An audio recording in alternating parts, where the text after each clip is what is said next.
What's up, guys, and welcome to the weekly Q&A. I've got a couple things that I want to cover real quick before diving into questions, but I know some of you like to know when the video actually starts, so I'm going to put the time code to skip to at the bottom right here now.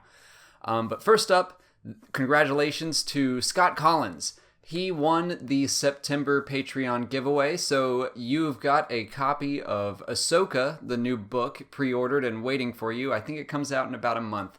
If you guys want to enter the October giveaway, all you need to do is become a patron, go to Patreon, you can follow the link in the description and learn more about it there. And also, thank you to all the new patrons that I got over the past week. Your support means so much to me. Thank you all. Second, Dragon Con was an absolute blast. I think the panel I was on went really well, and I want to thank everyone that came out to it. And everyone that came up and said, hey, I actually got to meet a lot more of you than I was expecting. And that was a very new experience and often even kind of moving. But overall, it was just fun. And I actually got to compete against two fans of the channel. So Craig and AJ, wherever you are, well done there. And especially congratulations to AJ because he actually got farther than I did. So I'll get you next year, buddy. We also got to go out and cosplay as our Star Bros, and my wife did a really awesome Dark Rey cosplay that got a lot of attention. So all around, a lot of fun there. And I got to meet 3 Star Wars authors and interviewed them. They were all very nice. I was really nervous to do that, but they were just so easy to talk to. If you haven't seen those videos yet, I interviewed Delilah Dawson, who wrote Scorched and Perfect Weapon. I interviewed Janine Spinlove, who wrote In Brief, and I interviewed Michael Stackpole, who wrote all the old X-Wing books and I, Jedi, and a couple of New Jedi Order books. So that was just so much fun and an incredible experience that I'm so grateful for. So all of that said, it's time for questions. First up, Chris Rankin wants to know how powerful I think Kylo Ren will become in episodes 8 and 9. Because as he puts it, he already can stop a blaster bolt in midair, which he says that's Bane status. I like that.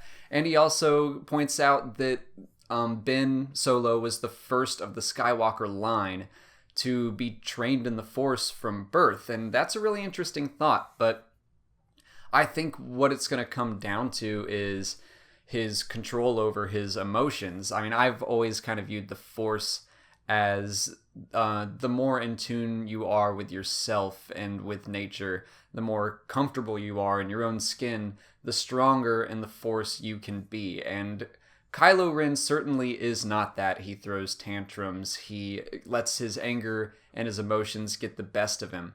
The dark side is obviously fueled by anger and emotions like that, but it's more about channeling that anger into the Force. So yes, I think he has the potential to become very powerful, but do I think he'll be as powerful as, say, Luke or Yoda? I mean, I don't know, and that's a good thing. I don't want to know, but if I were to guess, I think that I guess I'm hoping he's going to become very powerful, but I also hope that he is on a redemption story. So yeah, I think there is a lot of potential there. Sticking with the theme of the Force and power and how all that works, Daniel Charland wants to know whether someone like Maul or Anakin would be stronger in the dark side of the Force. And what he means is, like, Maul was raised in the dark side of the Force. Anakin converted to it much later. And he thinks that someone like Anakin would be stronger. And I actually tend to agree. I think that someone like Anakin kind of got training on both sides. He got training in the light side, so he is probably more in tune with himself, kind of like what I was mentioning earlier. I think he has more control and can channel his power better than someone like Maul can. Maul, I think, was just kind of driven by pure hatred and anger and was just like a massive weapon of destruction, I guess. This is Legends now, but Plagueis and Sidious basically just used him as a tool. They never really trained him as a Sith. He was just meant to be an assassin. So, yeah, I think that someone like Anakin, who has training on both sides, is going to be stronger. And as Daniel points out, he might even be more zealous because he chose that path. He chose to be on the dark side, and Darth Maul really didn't. He had that decision made for him at a very young age. So, yes, Daniel, I agree with you. Anakin, or a dark side convert, I think would likely be stronger in the Force or in the dark side. Andy Taylor wonders if the Knights of the Old Republic game were to ever be adapted into a screenplay, what would have to change for that to work? I think that's a really cool and interesting question. So, first of all, I think there have to be fewer star maps and fewer stops along the galaxy, because it's a very long story. So either they would have to make a movie that's way too long or split it up, but really I think it would work best as one film for the first game. So I think if you aren't going to cut characters, which you might have to do that too since there's so many, you would definitely have to cut down on the locations and kind of the side quests. So you'd probably have to pick and choose the best ones. So it would probably start very similar on the ship. They crash land. They're on, I think it was Terrace, and then they take off. Maybe they'd still go to Tatooine. They would still definitely go to Dantooine. I would probably skip Kashyyyk. I would skip a lot of those kind of later planets. It would be more about Revan coming into his own, becoming a Jedi again, because really that's the story.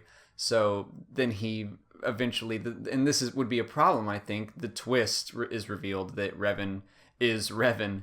I think they'd have to rework something so that the diehard Star Wars fans could still get some sort of surprise, but I would be fine if they didn't do that. I think it'd be very cool to see on the big screen, however unlikely I think that is.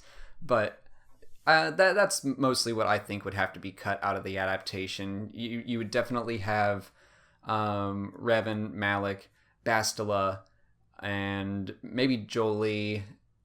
You gotta have HK-47, but some of those other side characters I think might be left by the wayside, and definitely those planets. But that's what I think. What do you think? I'd be interested to see what you would keep and what you would cut.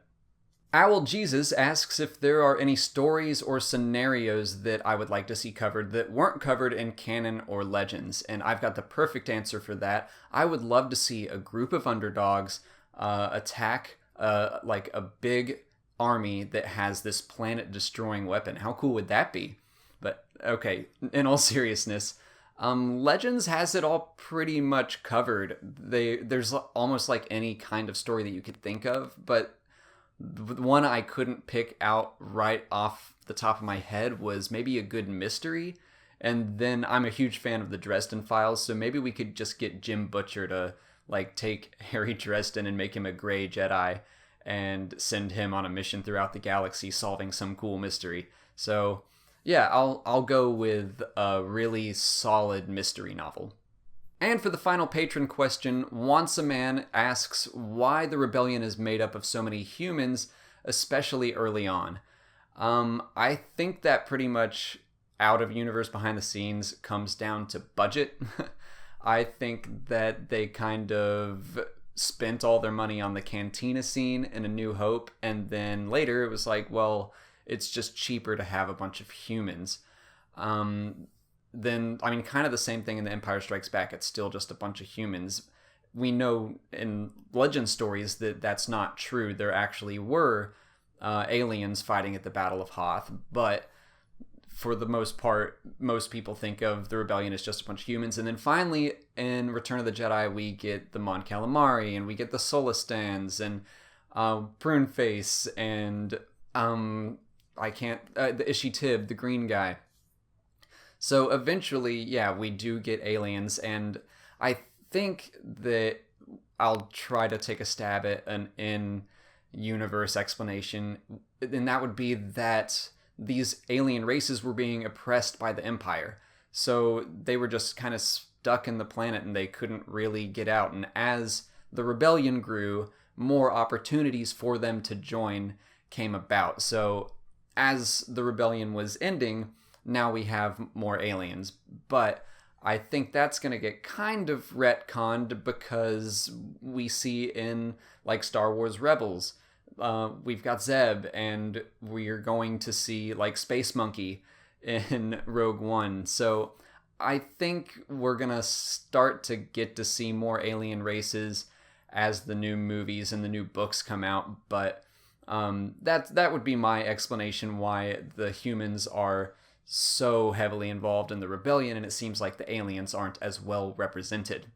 Thank you to all my patrons that left questions. As usual, if you didn't see your question answered here, head on over to Patreon where I gave you a written answer. But now on to YouTube questions. Mr. Fake Name asks why there was a throne room built in the second Death Star when Moff Gerad was clearly surprised that the Emperor would be coming at all.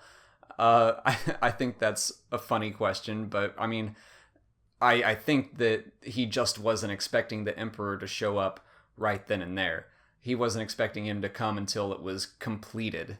But if you look at like the Darth Vader comic on the Executor, there's a throne room on the Executor. I think the Emperor probably had throne rooms all over the place. There was probably a throne room on the first Death Star.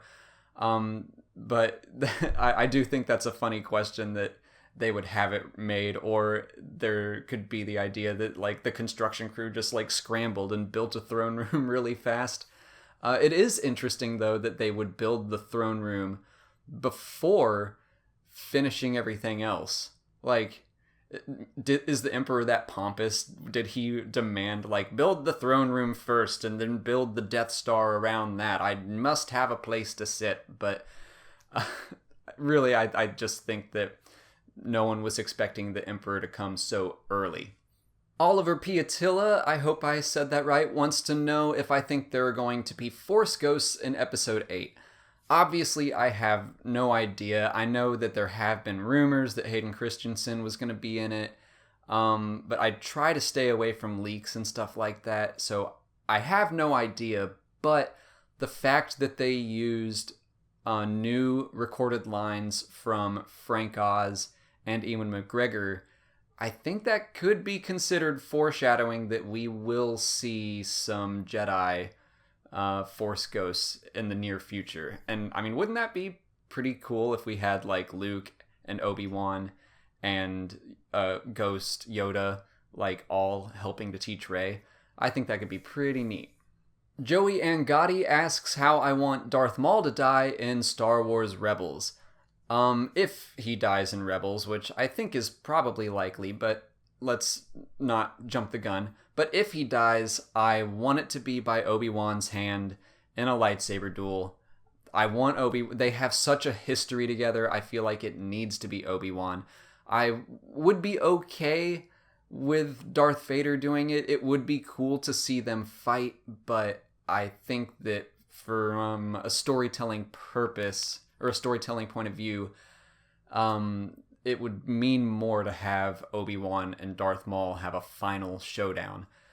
And no matter what happens, it needs to be permanent. I want him, like, I like the character, but he needs to, like, blow up into a million pieces after he's stabbed by a lightsaber. Like, Kenobi kills him, and then they, like, have to leave a space station, and then the space station explodes. Like, I don't want Darth Maul to come back again. Like I said in a video recently, I don't want Mace Windu to come back. If he dies again, he needs to die for good. A couple people asked me about a comment that I made in last week's Q&A, and I just wanted to address it. It was about me saying that I wanted 2 Star Wars movies every year. Part of that was a joke because I am just like selfishly want more content to talk about, and the movies generate the most hype, and when movies are about to come out, my channel does really, really, really well. So like last December, huge spike, and then it kind of like fell off, and for the past few months, like things have been flatter. And I mean, it doesn't mean it's any less fun to talk about Star Wars. Like, we got plenty of books and comics and everything, but I expect when Rogue One comes out, there's going to be another huge spike. So it would be kind of cool to have like these spikes happen more often. But like obviously, quality over quantity. I don't want them to make a movie just for the sake of making a movie. I don't want them to milk the franchise. But I do think that I would be hesitantly optimistic if they announced, hey, we're going to do 2 Star Wars movies every year. Because I think that Marvel has proven that it can be done. I have enjoyed, on some level, I think every Marvel movie that I've seen. I always look forward to seeing them. So I do think it would be possible, but I wouldn't want to see like a saga film. I don't want to see like episode 8 and then episode 9. I don't want one of those every year. Those should be spread apart. But if they have like just this huge laundry list of really cool films and stories to tell, and they do it right, yeah, I mean, I'd be down for it. And the last question comes from Nathanan Suction. I hope I didn't butcher your name, but he wants to know whether or not the stormtroopers were all evil people or if they were just following orders. Honestly, I think it's neither. I don't think that the stormtroopers were evil. If you read books like Servants of the Empire and Lost Stars, you start to learn that they were basically brainwashed. They weren't themselves. But as for the Empire as a whole, I don't think most of them were evil. Like, I don't think that Admiral Piet was an evil man. I think he had evil leaders, but he might not have known the extent of that. But I think the new canon has really been addressing that issue. So I would encourage you to read Lost Stars and Servants of the Empire and kind of make your own opinion.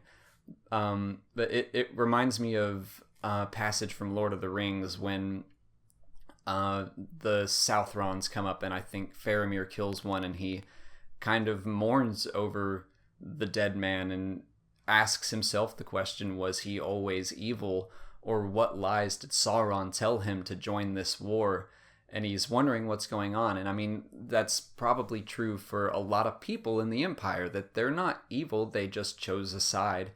And I mean, again, in Lost Stars, the people that were present for the destruction of Alderaan, the people that were on the Death Star and saw that, a lot of them were horrified. And a lot of the people that were horrified then defected and joined the rebellion. So I don't think that following orders is a valid excuse exactly, but no, I don't think that everyone on the Empire was an evil person.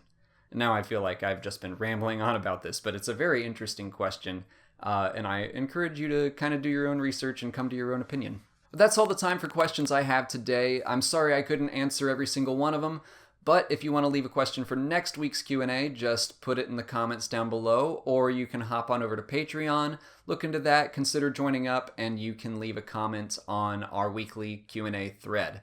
And if you haven't already, please like this video, subscribe to the channel, and follow me on Twitter and Instagram.